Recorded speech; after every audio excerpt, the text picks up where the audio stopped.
정부가 최근 주택 공급 확대와 부동산 세제 보완 문제를 다시 점검하고 있습니다. 부동산 대책이 나올 때마다 많은 분들이 비슷한 질문을 합니다.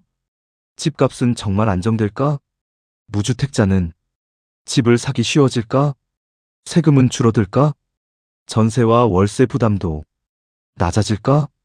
오늘은 이번 부동산 정책 흐름이 우리 생활에 어떤 영향을 줄 수 있는지 쉽게 정리해 보겠습니다. 먼저 정부가 왜 다시 주택 공급을 강조하는지 보겠습니다. 부동산 시장의 가장 기본적인 원리는 수요와 공급입니다. 집을 사고 싶은 사람은 많은데 시장에 나오는 집이 부족하면 가격은 오를 가능성이 커집니다. 특히 서울과 수도권처럼 직장, 학교, 교통, 병원, 생활시설이 집중된 지역은 수요가 계속 몰릴 수 있습니다. 그래서 정부는 주택 공급을 더 빠르게 늘리는 방향을 중요하게 보고 있습니다. 최근 정책에는 수도권 주택 공급 확대, 다세대와 다가구 공급 여건 개선, 소형주택 공급 확대, 일부 규제 완화, 세제 지원 같은 내용이 포함되어 있습니다. 핵심은 집을 더 많이 공급하고 공급 속도도 높이겠다는 것입니다. 그런데 여기서 한 가지 중요한 문제가 있습니다.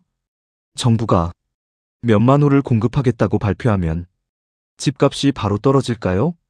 그렇지는 않습니다. 주택은 공장에서 물건을 찍듯 바로 만들 수 있는 상품이 아닙니다. 택지를 정하고 인허가를 받고 공사를 시작하고 입주하기까지 많은 시간이 필요합니다.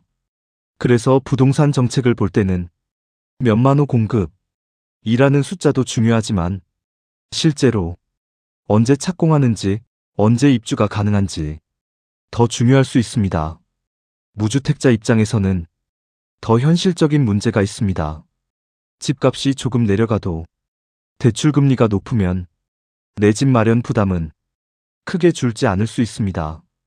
예를 들어 집값은 5천만 원 내려갔는데 대출금리가 올라 매달 내야 하는 이자가 크게 늘었다면 실제로 체감하는 부담은 별로 줄지 않을 수 있습니다. 그래서 집을 살 계획이 있는 분들은 집값만 볼 것이 아니라 대출금리, 대출한도, 내 소득, 월 상환액까지 함께 봐야 합니다. 전세와 월세도 공급과 연결돼 있습니다.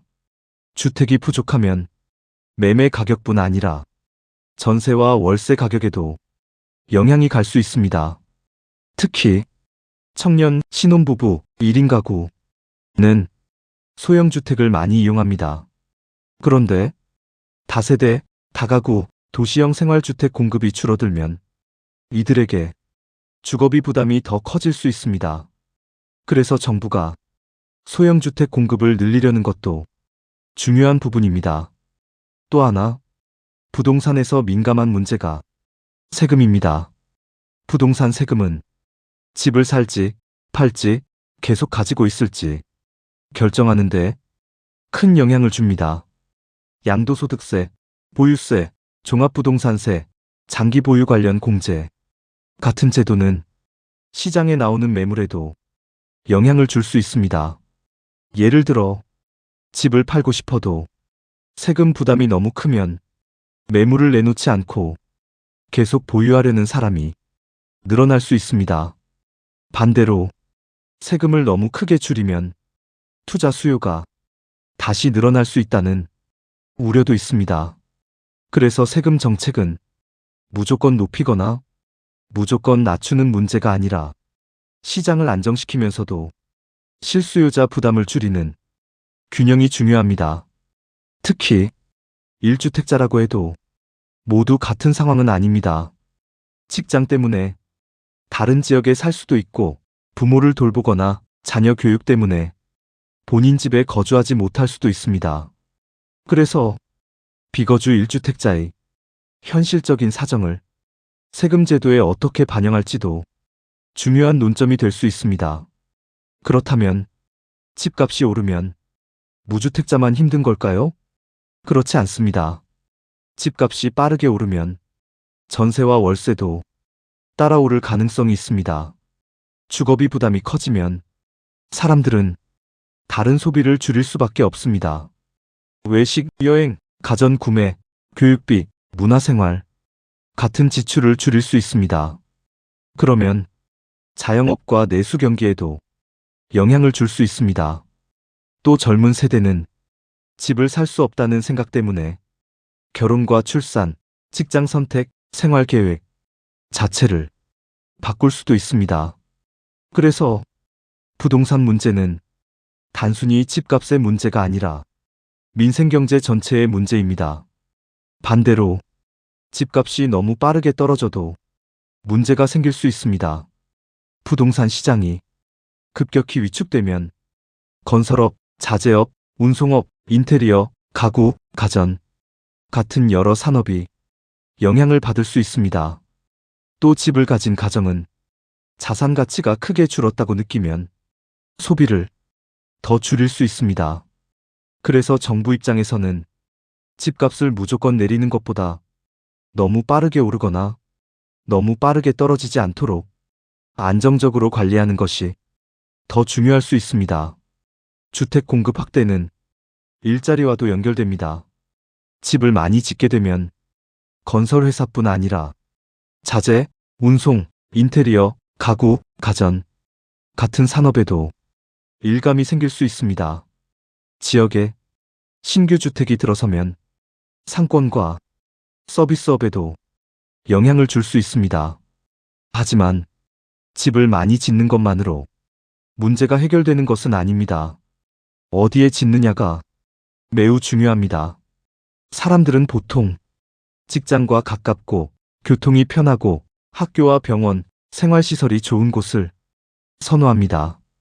수요가 적은 지역에 주택을 많이 지으면 공급 숫자는 늘어도 집값 안정 효과가 크지 않을 수 있습니다. 그래서 앞으로는 몇만 호를 공급한다 보다 어디에 공급하는가를 더 중요하게 봐야 합니다. 이 문제는 수도권 집중과도 연결됩니다. 한국에서는 좋은 일자리, 대학, 교통, 문화시설, 이 수도권에 많이 집중돼 있습니다. 그러면 사람들도 수도권으로 이동하게 됩니다. 아무리 지역에 집을 많이 지어도 좋은 일자리가 없다면 사람들이 옮겨가지 않을 수 있습니다. 그래서 장기적으로는 주택 공급과 함께 지역 일자리, 산업, 교통, 생활 인프라를 같이 만들어야 합니다. AI 시대에는 이런 변화가 더 커질 수도 있습니다. AI 데이터 센터, 반도체 공장, 로봇 산업단지, 첨단 연구시설 같은 곳이 새로운 지역에 생기면 그 주변에 일자리와 주택 수요도 함께 생길 수 있습니다. 재택근무가 더 늘어나면 사람들이 직장 가까이에만 살아야 할 필요가 줄어들 수도 있습니다. 즉, AI와 산업 변화가 부동산 수요 자체를 바꿀 가능성도 있습니다. 그래서 앞으로 주택 정책은 집만 짓는 정책이 아니라 산업, 일자리, 교통과 함께 움직여야 합니다. 그렇다면 이번 부동산 정책이 성공했는지는 어떻게 판단해야 할까요? 첫 번째는 실제 집값입니다. 정책 발표 이후 가격이 안정되는지 봐야 합니다. 두 번째는 전세와 월세입니다. 무주택자의 주거비 부담이 실제로 줄어드는지 중요합니다. 세 번째는 공급 속도입니다. 발표한 주택이 실제로 착공되고 입주까지 이어지는지 확인해야 합니다. 네 번째는 대출 부담입니다. 집값이 안정돼도 대출이자가 너무 높으면 내 집 마련은 여전히 어려울 수 있습니다. 다섯 번째는 세금입니다. 정책이 실수요자에게 불합리한 부담을 주고 있지는 않은지 함께 봐야 합니다. 결국 부동산 정책의 성공은 발표한 숫자가 아니라 우리 생활이 실제로 얼마나 달라졌는지로 판단해야 합니다. 무주택자가 내 집 마련에 가까워졌는지, 전세와 월세 부담이 줄었는지, 대출 부담은 감당할 만한지, 세금은 합리적으로 바뀌었는지가 더 중요합니다. 부동산은 우리 가정에서 가장 큰 지출 중 하나입니다.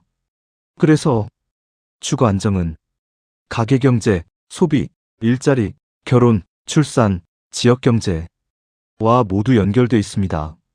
앞으로 부동산 뉴스를 볼 때는 몇만 호를 공급한다는 숫자만 보지 말고 언제 공급되는지, 어디에 공급되는지, 누가 살 수 있는 가격인지, 대출 부담은 어느 정도인지 함께 살펴보는 것이 좋겠습니다. AI 인사이트 연구소에서는 AI 기술뿐 아니라 AI 시대와 함께 변화하는 부동산, 세금, 가계경제, 산업, 일자리 문제까지 누구나 쉽게 이해할 수 있도록 계속 정리해드리겠습니다. 영상이 도움이 되셨다면 구독과 좋아요, 알림 설정 부탁드립니다.